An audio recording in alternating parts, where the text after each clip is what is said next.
একদিন এক ছোট্ট ছেলে রোহান যাচ্ছিল বাজারে। মাথায় ছিল তার প্রিয় লাল টুপিটা।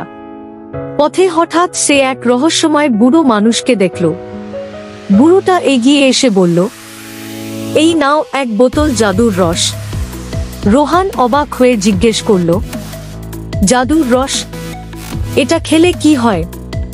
বুড়ো হেসে বলল, তোমার যেটা ইচ্ছে, 1 ঘন্টার জন্য শক্তি হয়ে যাবে।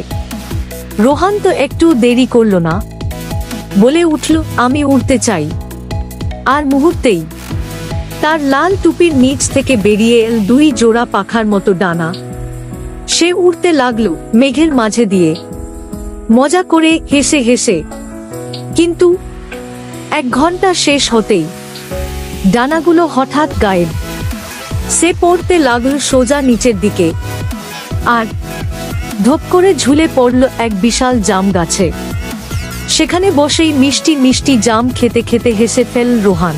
তাই বলা হয়, সকল ইচ্ছা পূরণের আগে একবার ভেবে নাও, এতে তোমার বিপদে পড়ার সংখ্যা থাকে না।